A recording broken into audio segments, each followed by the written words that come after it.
Welcome to our channel, where we focus on relationships and the challenges people face in everyday life.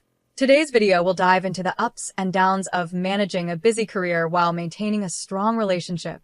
Let's get started. As a journalist, my job often keeps me far away from home. I spend a lot of time traveling for different projects, which means I'm always on the move. I'm 31 years old and married to a wonderful man who's 34. We met during one of my work trips and instantly fell in love. We've been married for 4 years now, and after we got married, we moved into the house I inherited from my father. It's a special place that holds a lot of memories, and now it's where we've built our life together. Both my husband and I have demanding jobs, so we share the responsibilities of covering our expenses and bills equally. However, because of our busy work schedules, we rarely get to spend quality time together.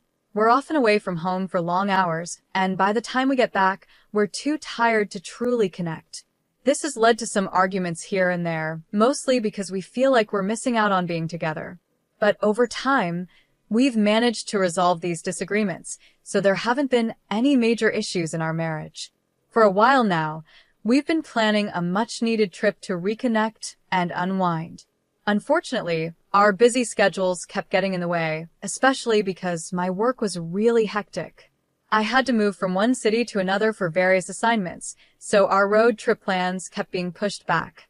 We had this idea in mind to take a road trip to a distant city, stay at a nice hotel, and then return home after 3 days.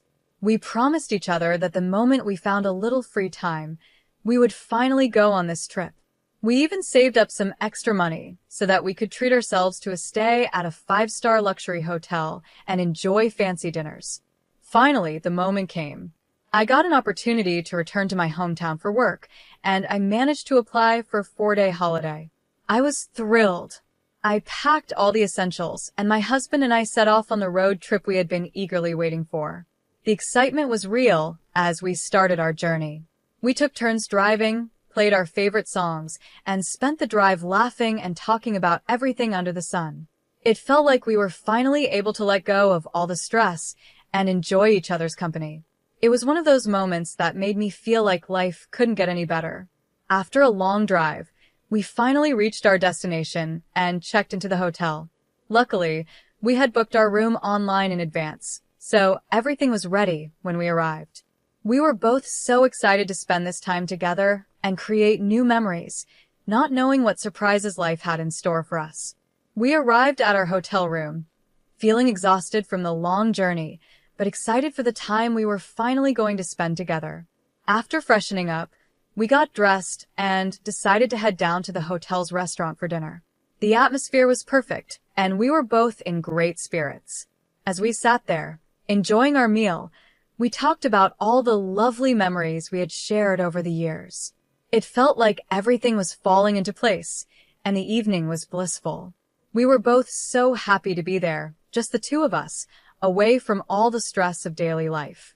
Once dinner was over, we were too tired to do much else, so we headed back to our room and went straight to bed.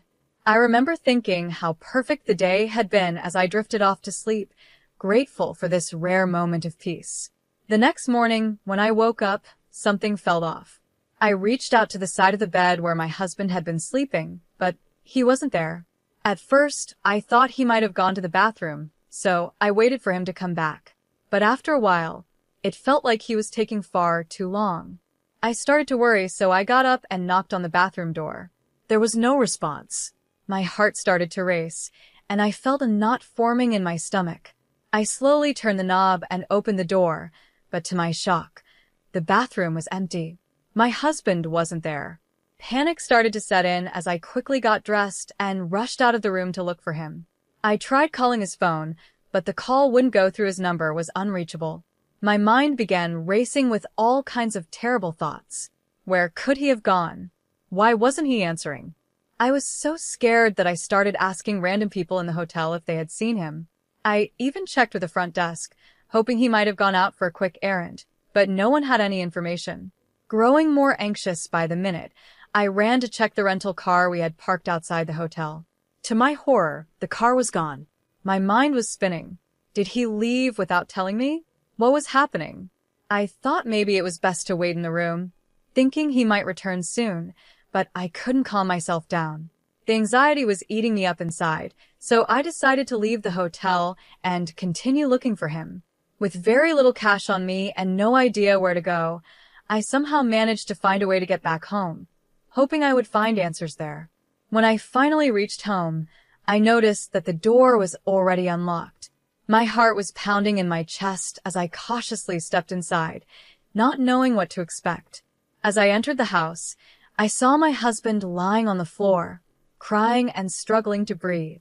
Around him, there were broken photo frames and shattered flower vases scattered all over the floor. The sight was so chaotic and confusing that I didn't know what to think. Seeing me, my husband slowly got up, his face filled with pain. Through his sobs, he said, "She's ruined me. She's left me with nothing." I was completely taken aback. I had no idea who he was talking about, so I asked him, "Who are you talking about?" In a wave of emotion, he finally confessed that he had been seeing another woman, someone he had met at a nearby college. He admitted that he had been in love with her for over a year and had been secretly seeing her behind my back. His words hit me like a ton of bricks. I felt my entire world collapse around me. My head was spinning, and I couldn't bear to listen to any more. I left the house immediately, feeling utterly shattered and betrayed.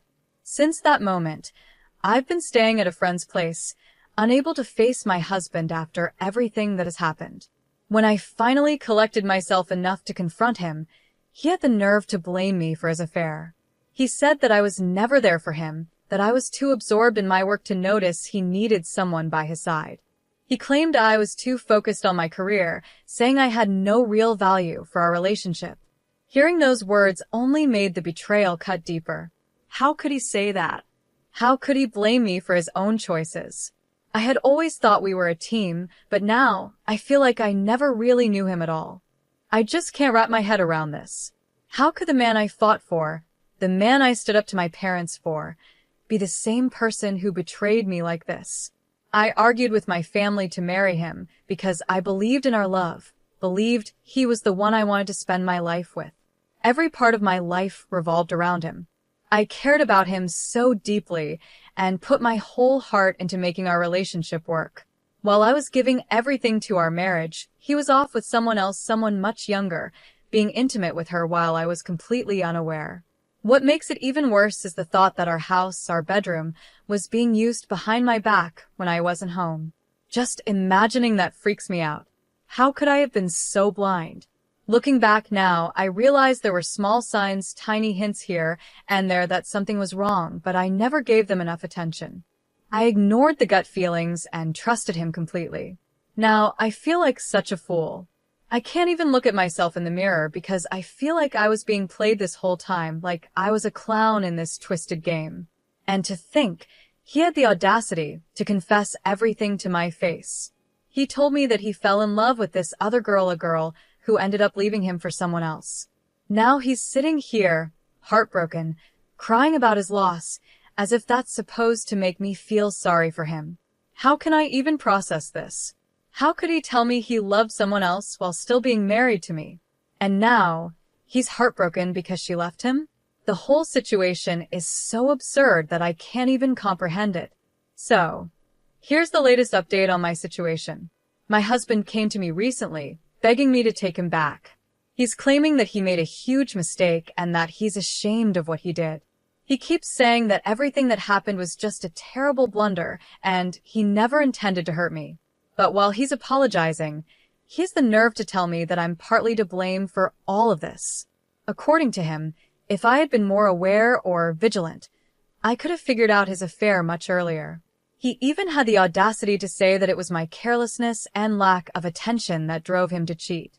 He says he needed more love and attention while I was busy with work, and that's why he turned to someone else. It's unbelievable. Even if I had been absent or preoccupied with my career, does that justify his actions? How can he try to pin the blame on me when he's the one who made the decision to be unfaithful? And if he really loved this other girl, how can he now sit here and say he's heartbroken because she left him? It makes no sense. His apologies, his begging, it all feels so hollow.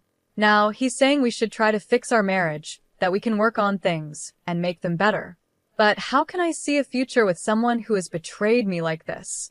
How can I rebuild trust after everything he's done?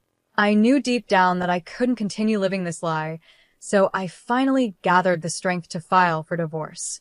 I refused to spend the rest of my life with a man who has treated me so poorly and broken my trust.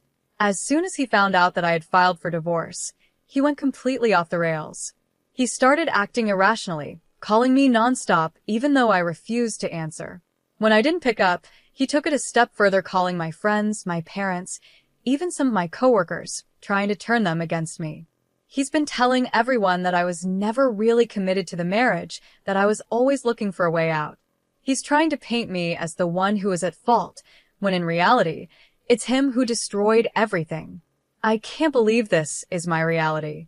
The man I once trusted with my heart, the man I fought so hard for, has turned into a person I barely recognize.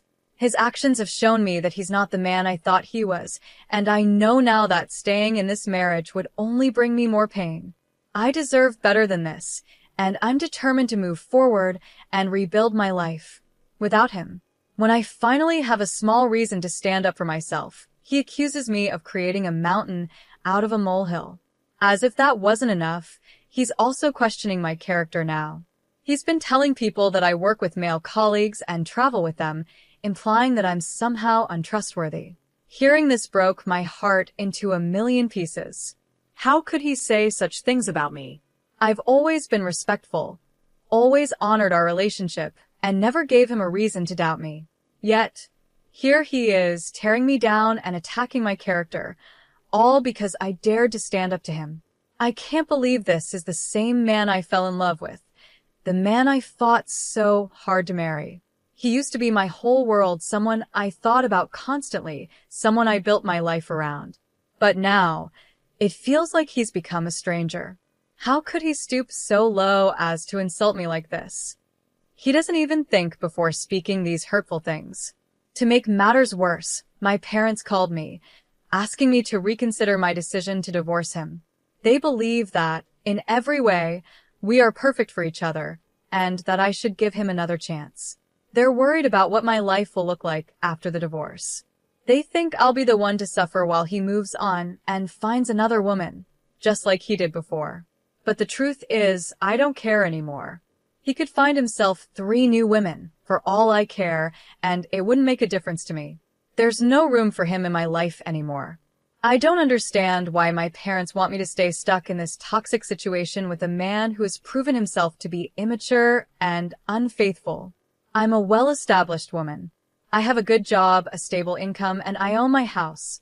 Why should I compromise and give him another chance after everything he's done? Did he stop to think about our marriage when he was involved with that younger girl, someone who clearly didn't care about him or our relationship? Of course not. So, why should I be expected to overlook it now? My friend supports me completely and has told me she will stand by me no matter what decision I make. Her support means everything to me, and it helps remind me that I deserve better. As for the house, I'm the one who owns it, and I've decided I'm going to kick him out. He doesn't deserve to stay here, not after everything he's done. I think that's part of his problem, too. He knows he'll be homeless unless he moves back in with his parents, and that thought probably terrifies him. But that's not my concern. He made his choices, and now he has to deal with the consequences. My husband is nothing but a selfish, ungrateful man. He had a loving wife who built a career, owned a home, and worked hard to keep the marriage alive, yet he still betrayed me. Just because I was busy with work and away for some time, that didn't give him the right to do whatever he wanted behind my back. It doesn't excuse his behavior, and he knows that. Even now, after everything, he still isn't truly ashamed of what he's done. He's still asking for reconciliation, as if things can go back to the way they were. But he never stops blaming me, saying I should have known what was happening. How could I have known? I trusted him completely, and he took advantage of that trust. Looking back, I feel sorry for myself. During that road trip, I honestly thought everything was perfect. I thought we were finally getting back to a good place in our marriage. Little did I know, My husband had already broken our vows long before that trip, and all my efforts to make things right were wasted on someone who didn't deserve them. Now, I see things clearly. There's no going back. I'm moving forward with my life, leaving him and all his lies behind. And though the road ahead might be uncertain, I know I'm doing the right thing. I deserve better than this, and I'm not going to settle for anything less. I'm honestly relieved that everything has finally been uncovered in such a dramatic way. Now, she can stand up for herself and make decisions without living in the dark anymore. The real issue here is clearly her husband. He's the one who caused all this pain, yet I can't understand why her parents are pressuring her to go back to him. Why would they want her to return to a life filled with lies and betrayal? This is a time when they should be standing by her side, offering support and understanding. She's going through one of the hardest moments of her life, feeling shattered and broken, and instead of helping her, they choose to back her husband, who clearly doesn't deserve their support. It's heartbreaking to see that her parents are pushing her toward a future that's filled with darkness, all because they believe she should stay married. In reality, this is the moment when she needs them the most. She's in a fragile state, trying to find her strength again, and it's painful that her own family is siding with her husband, the very person who betrayed her. She shouldn't be pressured or made to feel guilty for wanting to leave someone who doesn't value or respect her. She's a strong, independent woman who can take care of herself. She earns her own living, has the means to afford a life without him, and is confident in her decision to move on. I truly believe she'll lead a much better life without that shameless cheater dragging her down. I admire her for her courage in choosing to walk away, despite the pressure from her parents. She knows what's best for her, and she's not willing to compromise her happiness any longer. One person who deserves a lot of appreciation in this situation is her friend. Not only did her friend open up her home and take care of her while she stayed there, but she also supported her in her decision to separate from her husband. That's what real friendship looks like, being there when someone needs you the most and offering a helping hand when life gets tough. In this case, her friend is acting more like a family member than her own parents, who seem to be trying to push her back into a miserable situation. Meanwhile, her family, instead of offering love and support, seems determined to push her into a hellhole by making her go back to her cheating husband. It's shocking that her friend is the one acting with more care and compassion, while her parents seem to be blinded by their desire to see her stay in a marriage that's clearly broken. Sometimes, friends can feel more like family than your own relatives, and this is one of those moments. Switching gears to a different issue, I've been dealing with a problem at home that's been bothering me for a while now. Ever since our daughter was born, my wife has developed this unhealthy habit of buying way too many clothes and toys for her. Our daughter is only 5 months old, yet my wife is already buying clothes for her that go up to 2-year-old. As a stay-at-home dad, I'm the one doing most of the baby-related work, so I know firsthand that we don't even change our daughter that often during the day. She barely wears half of the clothes my wife buys for her, and I honestly don't see the need to keep hoarding all these outfits that we won't use. Instead of spending money on things our daughter doesn't need right now, I think that money could be used for more important things, like saving for her future preschool fees or even just adding to our savings for emergencies. The problem is, my wife doesn't seem to see it the same way. After she finishes work and helps with the house chores, she goes straight to her phone and starts browsing online, especially on Amazon. She orders these baby clothes in bulk without a second thought, and she doesn't even talk to me about it. Some of the clothes she buys are from high-end brands, which we don't need, and I've been too afraid to let our daughter wear them in case she stains or ruins them. It's frustrating because, at the end of the day, our daughter is going to grow out of these clothes within the year, and all that money is being wasted. It's not like these outfits can be repurposed or used for long, so what's the point? I decided to take matters into my own hands and gave away some of the clothes designed for ages 8 months and above. I passed a few along to my sister, who also has a baby girl, and donated the rest to a local charity that helps single mothers. I feel like it was the right decision. Our daughter already has more than enough clothes to last her a year, and we don't need any more. It's hard to understand why my wife feels the need to keep buying more when we already have plenty. At this point, it's better to put that money towards something that will actually benefit our daughter in the long run, like her education or savings for her future. But for now, at least I've cleared some space and helped others in need with the clothes that we won't be using. I wasn't planning to tell my wife about what I had done until things took an unexpected turn at a recent family gathering. My sister was there with her little girl, and as fate would have it, my niece was wearing some of the very clothes my wife had bought for our daughter. When my wife noticed, she immediately confronted my sister and found out the truth that I had given those clothes away. My wife was furious when she realized what had happened. Looking back, I can understand why she was upset. Maybe I'm the one to blame here. I should have asked for her permission before giving the clothes away, or, at the very least, I could have tried to resell them to get some money back. But deep down, I knew she wouldn't agree with that idea. That's why I felt like I had no choice but to make a tough decision on my own. From my point of view, those clothes were better off with someone who actually needed them. Our daughter already had more clothes than she could wear, and there was no point in keeping more that she'd likely outgrow before getting a chance to wear them. I tried explaining this to my wife, but even after apologizing and sharing my reasoning, she's still upset with me. I just wish she would stop this pattern of impulse buying clothes for our daughter, especially since I've talked to her about it several times before. It's not that I don't appreciate her wanting the best for our little one, but the constant buying is unnecessary when we already have so much. To clarify, my wife is responsible with our finances in other areas. She pays all the bills and expenses on time, so we don't have any issues there. But I'm concerned that her impulse buying could eventually put a strain on her earnings. The money she spends on extra baby clothes could instead be going into our joint savings account, helping us build a more secure financial future. Some people might say I'm the a-hole in this situation, and maybe they're right. I can see how giving away the clothes without telling her wasn't the best approach. But at the same time, I genuinely believed I was making a practical decision. Our daughter is only 5 months old, and babies grow quickly. The clothes I gave away were for ages 8 months and older, but we already had plenty for her to wear.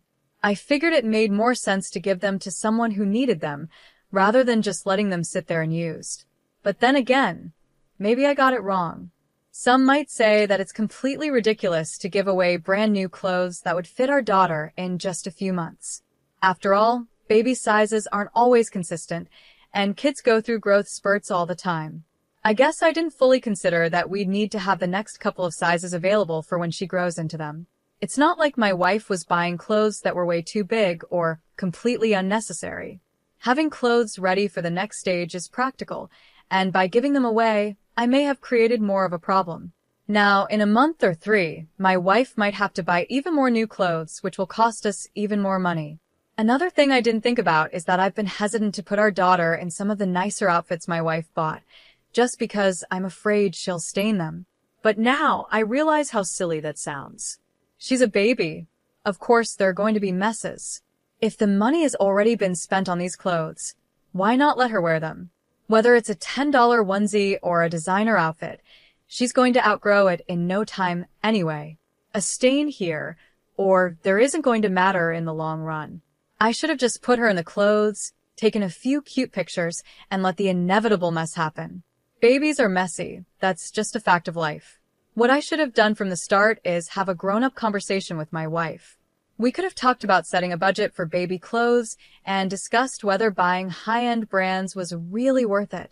Maybe we could have agreed to return some of the designer outfits, or at least limit how much we spend on them. If she's completely unwilling to compromise and it starts affecting our ability to save money, then that's something we'd need to address. But getting rid of clothes that would fit in just a few months without discussing it first, that was a mistake. I can see that now. It didn't really benefit anyone, and in the end, it just created more tension between us. So, in this situation, I might be the a-hole, but it's something I'm willing to work on. I just hope we can move forward from this and find a better way to manage things in the future. We recently had senior recognition for my team since the regular season is over. Each year, the seniors are recognized for their accomplishments both on the team and academically. They are escorted by their parents and receive a framed uniform as a gift. When introducing the seniors, they say, "Here is first name, last name from hometown, escorted by her parents, mom's first name and dad's first name." I asked my coach not to use my mom and stepdad's last name because it's different from mine and brings up some uncomfortable feelings. I'm 25, and I asked my mom and stepdad to escort me since they were there for me almost every day of my childhood. They supported me through the good and bad times, even when I was a difficult teenager. My stepdad stuck by me and loved me, even though I didn't like him at first because he wasn't my biological dad. I thought it was impossible for him to love me as much as he loves my half-siblings, but he always did. To me, they're not half-siblings, they're just my siblings. On the other hand, my dad, stepmom, and half-siblings lived in another state. I saw them during some school breaks and holidays, but once I started practicing every day, I saw them less. My dad and stepmom would visit me once a month, but my stepmom always seemed upset that my dad would spend time with just me during those visits. My dad and stepmom came to my last competition of the regular season. I hadn't told my dad it was senior recognition because I didn't know he was going to show up. When they found out, my dad was sad and my stepmom got upset. I told them both that they are part-time parents and that it didn't make sense for them to expect credit for raising me or supporting my athletic career when they lived so far away. Later, my dad called me crying, which is rare for him. He told me how much he loves me and how hard it was for him to be away. My stepmom just lectured me, saying they did their best by visiting once a month. Now, I feel a little guilty for not telling my dad about the recognition and for yelling at him. But my theory about my stepmom not wanting me to have my dad's attention all to myself still feels true. I don't think I'm in the wrong here. I also imagine that my half-siblings might feel the same way about my dad choosing me and my mom over them when we were younger. I was a baby and didn't understand what was happening, but looking back, I can see he didn't treat them fairly. After asking my parents some vague questions, I'm pretty sure it was mostly my mom's influence, about 80%, and 20% my dad's fear of causing problems or conflict. If you want a relationship with your dad, I'd suggest directly asking him why he hasn't been around, and whether it was because of your stepmom. You're still young, so if you want to, you can try to fix things with him. My half-siblings are in their late 30s and early 40s now, and my father has already passed away. Either way, though, you're definitely not in the wrong here, and you never will be. You're not at fault. Being a parent who only shows up during vacations is a choice. If your kids are important to you, you do everything you can to be part of their lives. Your dad chose not to be involved, and from the sound of it, your stepmom encouraged that choice. They can't expect anything from you. That said, if this situation has made your dad realize he's been absent, you could sit down and talk to him, just the three of you, about how you've seen his role in your life and what you'd need from him if he wants a better relationship with you. But that decision is 99% up to you.